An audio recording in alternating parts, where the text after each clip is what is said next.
Judgment Day News, and I put up my own little message last night, which I figure was the first one that I really put up, coming basically from my position at this time, sitting in judgment on the way things are, and I didn't find that I could get a resolve myself without the public being aware of the news, of what's going on. Like, where's the resolve? If we can't ever get heard when we speak out, and we're squashed by the media, we're not getting our message out. And so that's the problem. Social media isn't working. Like you get, like they realize now that that's to rely on the Facebook for your social commitment. I mean, it's ridiculous. Like it's not working.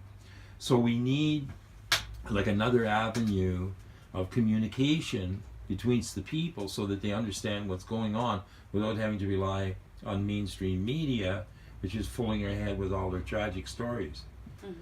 So as Judgment Day News, you're doing a camp here. You've been camp here for a while, and you're making a stand for something that I'd like the people to hear. I think it's based on the 2008 Adams decision that says people's right to shelter and right to life is something that the courts uphold, and municipalities have come along and made it illegal for people to shelter during the daylight hours. And part of what came out of Tent City is people saying that that's wrong.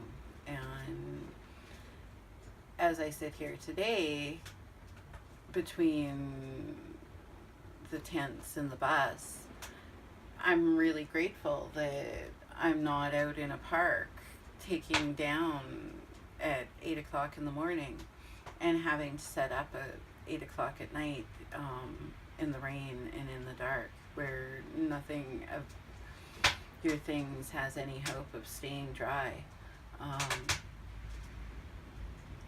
And makes me sad that we live in a time where any Canadian has to live in their car in this weather, live in a tent, and without even the security that we've had in working with municipalities to recognize the prayer vigil and recognize our residents' right to life, and taking sanctuary within the prayer vigil to sort of protect that right.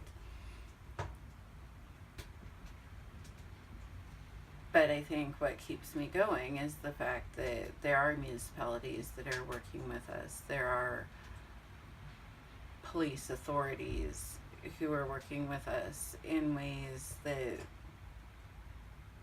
are not the norm for them, and really against the norm for the people that we serve within the tent cities. So I think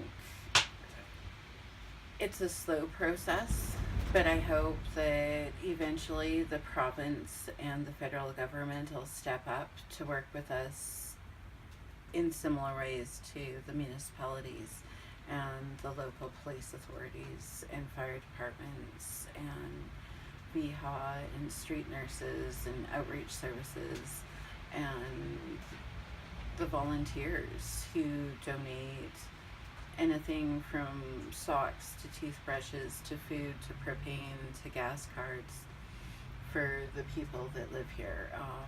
We couldn't do that without them, without the sacrifice that my children are making of me being out here, and for the caregivers and for the people who transport my children back and forth.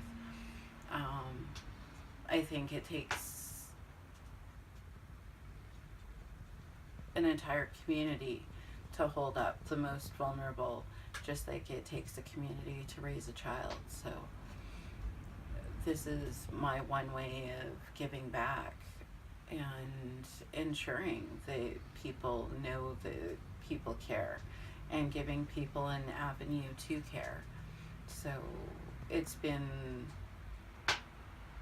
a slowly, like, painful process, but at the end of the day, we have small victories when people get housed.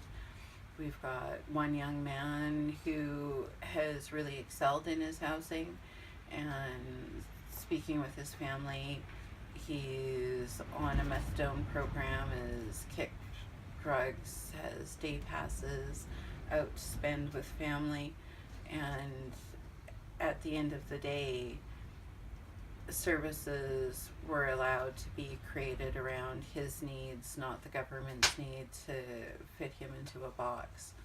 So my hope is that it's not just an individual fight, that this turns out to be something that's more systemic, where people are treated with a bit more humanity and dignity when they find themselves falling between the cracks rather than being blamed for it. And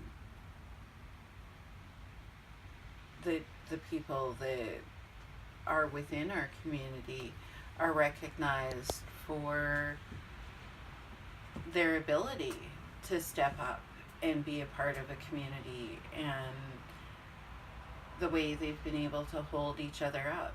I mean, people can show up and tents are built and blankets are found and air mattresses appear and people are taken care of, and people that really have nothing ensure that everyone here has something. And sometimes you don't see that out in regular society, so I kind of find that inspiring amongst like living here and watching how this community really isn't recognized for the humanity that they have for each other. So, Well, thank you very much. I'll put this up. Judgment Day News, Victoria, February the 17th, 2000.